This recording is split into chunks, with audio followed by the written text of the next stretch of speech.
Overall જઈએ તો કોંગ્રેસનું અને ઇન્ડિયા ગઠબંધનનું જે પ્રદર્શન છે એ પ્રદર્શન જે પ્રમાણે અંદાજો હતો અમને એ પ્રમાણે જ એનું પ્રદર્શન રહેલું છે.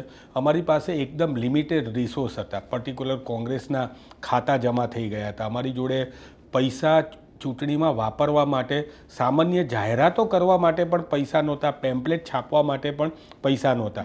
અમારા ઉમેદવારોની પણ આ જ પરિસ્થિતિ હતી. તમે યુપીની અંદર જોયું હશે તો રાહુલજીની જે ઓફિસ સંભાળતા હતા એમને અમે ટિકિટ આપેલી હતી. આજે એ પણ આટલા મોટા મતે જ્યારે જીત્યા હોય ત્યારે અમારી જોડે આર્થિક સહેજ પણ પ્રકારની વ્યવસ્થા ના હોવા છતાં આપણે આમ જોવા જઈએ ને તો હંમેશા કોઈ પણ જગ્યાએ લેવલ પ્લેઇંગ ગેમ હોય ને ઇક્વલ હોવી જોઈએ. બીજી બાજુ ભારતીય જનતા પાર્ટી પાસે લખલૂટ પૈસા છતાં પણ તમે જુઓ કે આજે કોંગ્રેસ જે છે એ 232 એનડી એટલે ઇન્ડિયા ગઠબંધન એની નજીક અત્યારે રુઝાનની અંદર જોવાઈ રહ્યું છે. સામે પક્ષે ભારતીય જનતા પાર્ટી 290-95 ઉપર અત્યારે જ્યારે આખું એમનું એનડીએનું ગઠબંધન હોય અને એમાં ભારતીય જનતા પાર્ટીની પોતાની સીટ જે છે એ તો અત્યારે 238-39 ઉપર દેખાઈ રહી છે. એટલે ભારતીય જનતા પાર્ટી એક સમાનામાં 303 સીટ સાથે પોતે સરકાર બનાવવા માટે સક્ષમ હતી. આજે એમણે એમના સાથીદારો ઉપર જે પ્રમાણે એના ઉપર જે પ્રમાણે રહેવું પડે, નિર્ભર રહેવું પડે, એ પરિસ્થિતિનું જે નિર્માણ થયું છે એ મને લાગે છે કે કોંગ્રેસના એક કાર્યકર્તાઓએ જે પ્રમાણે મહેનત કરેલી છે. તમે ઉત્તર પ્રદેશની અંદર જોવું તો રાહુલ ગાંધી અને અખિલેશની સભા, અમારી જોડે એવા સ્ટેજ નહોતા. અમારે ત્યાં બપોરે ભર ગરમીમાં અમારી જોડે વોલ્વો બસો નહોતી, અમે લાવવા માટે પૈસા નહોતા, અમારી જોડે કોઈ સરકારી સંસાધનો નહોતા. છતાં પણ ઉત્તર પ્રદેશમાં એવી હેકડે ઠાઠ મેદની થાય અને એ મેદનીમાં અમારે ભાષણ રદ કરવા પડે એવા પ્રકારની પરિસ્થિતિ થાય કે મેદનીને કોઈ કંટ્રોલ કરવાવાળું નહોતું, પોલીસ કંટ્રોલ કરવાવાળી નહોતી. આવી પરિસ્થિતિ હતી ત્યારે અમને તો ખ્યાલ હતો જ. એટલે જ રાહુલ ગાંધીજીએ કીધું હતું કે અમારું જે આકલન છે 295 જેવું આવશે. નો ડાઉટ એની અંદર અમે 60 સીટોથી ઓછા રહ્યા છે, પણ સામે ભારતીય જનતા પાર્ટી પણ આ તો અમારી પહેલાં ચૂંટણી પહેલાં અબકી બાર 400 પાર કરતા હતા.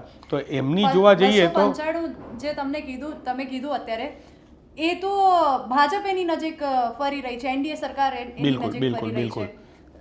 એ ઉપર તમે શું કહેશો? હું એ જ કહું છું કે જ્યારે અમારી જોડે લેવલ પ્લેઇંગ જે જગ્યા હતી એમાં અમારી જોડે અમે એમનેથી પૈસાની દ્રષ્ટિએ, રૂપિયાની દ્રષ્ટિએ એકદમ પાછળ હતા. તમે જોયું સુરતની અંદર એક ઉમેદવારને પણ જે સામ દામ દંડ ભેદ કરીને એક સીટ એમણે જે પ્રમાણે લીધી, સમગ્ર વિશ્વની અંદર ભારતીય લોકશાહીના જે લીરા ઉડ્યા એવા પ્રકારની પરિસ્થિતિ હતી. છતાં પણ અમે ભારતની અંદર તો ઉત્તર પ્રદેશ હોય, કર્ણાટકા હોય, મહારાષ્ટ્રની અંદર જુઓ તમે જે પ્રમાણેનું અમારું પ્રદર્શન છે એ પ્રદર્શન 25 બેઠક જે છે એ તો ભાજપના ફાળામાં છે અને એકમાત્ર બેઠક જે છે એ ગેનીબેન, જો કે કહેવું પડશે કે ગેનીબેને દમતોડ મહેનત કરી છે અને એ રિઝલ્ટમાં દેખાઈ રહ્યો છે. પણ આ 25 બેઠકમાં શું કમી રહી ગઈ? જો આ 25 બેઠક અને ગેનીબેનની 26મી બેઠક જે છે, આ 26 બેઠકનું આકલન કરીએ તો હું તમને સ્પષ્ટ કહું કે ભારતીય જનતા પાર્ટીના પ્રમુખ ચંદ્રકાંતભાઈ પાટીલે એવું કહ્યું હતું કે 5 લાખની લીડથી અમારે જીતવાની છે. એમના કાર્યકર્તાઓને કહ્યું હતું, એમણે એમનો ટાર્ગેટ રાખ્યો હતો. આજે 5 લાખની લીડ ખાલી 4 જ જગ્યાએ આવી, એટલે 26માંથી પહેલાં તો ભારતીય જનતા પાર્ટી જીતીને પણ હારી ગઈ છે એવી પરિસ્થિતિ ત્યાં છે. અને જ્યાં અમે લડ્યા, અમે જે સીટમાં લડ્યા, અમિતભાઈ ચાવડાની સીટ હોય કે પરેશભાઈ ધાનાણીની સીટ હોય કે પૂનમબેન માડમ સામે જેપી મારવિયાની સીટ હોય, જ્યાં અમે લડ્યા, અનંત પટેલ, અમે લડાઈ ખુદદારીથી લડ્યા છે. અમારા કાર્યકર્તાઓએ તનતોડ મહેનત કરી છે. અને ખાસ કરીને ગેનીબેનને એક ધારાસભ્ય તરીકે જીત્યા હતા. એમની ચૂંટણીની ટિકિટ એમને મળી એ જ દિવસથી એમણે પ્રચાર ચાલુ કરી દીધો.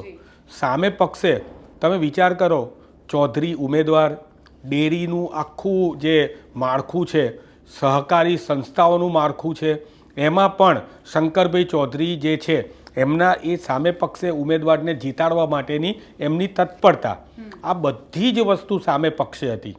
ગેનીબેન જોડે માત્ર ને માત્ર લડાયક સ્વભાવ સિવાય બીજું કંઈ નહોતું. આર્થિક વ્યવસ્થા પણ નહોતી.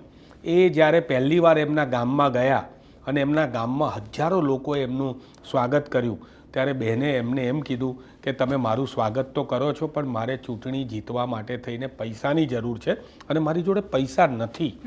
જ્યારે ગેનીબેને આ વાત કરી અને કે હું તો મારા ગામમાં આવી છું તો હું તો મામેરું માગી શકું. એમના ઉપર બહુ મજાક ભારતીય જનતા પાર્ટીએ કરી, કેટલી વાર મામેરું કરવાનું, એક વાર હોય બીજી વાર હોય, એમનું અપમાન કર્યું.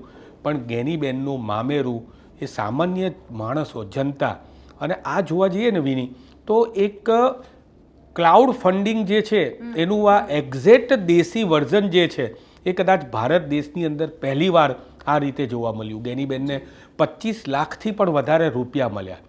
રૂપિયા તો અમારા માટે મહત્વ હતું જ, કારણ કે અમારી જોડે નહોતા. વિની મને બે જ મિનિટ આપજો. રૂપિયા તો અમારા માટે નહોતા એટલે મહત્વ હતું. આ ક્લાઉડ ફંડિંગ થ્રુ જે લોકોએ પૈસા આપ્યા એ સરોગેટેડલી ગેનીબેનના મતદાર બની ગયા અને એમણે પણ એની અંદર મત આપ્યા. ગેનીબેનનો સ્વભાવ જે છે એ લડાયક છે. ઘોડા ઉપર બેસીને પણ ચૂંટણી પ્રચારમાં એ ધારાસભાની ચૂંટણીમાં ગયા હતા. દારૂની ભઠ્ઠીઓ હોય તો પોતે જઈને દારૂની ભઠ્ઠીઓ બંધ કરાવે. છતાં પણ એક ભારતીય નારીના એમણે જે સન્માનના દર્શન કરાવ્યા, એમના સાસુરા પક્ષના ગામમાં ગયા ત્યારે એમણે ત્યાંના રીત રિવાજ પૂછપ આખું માથું ઓઢીને ત્યાં આવ્યા હતા.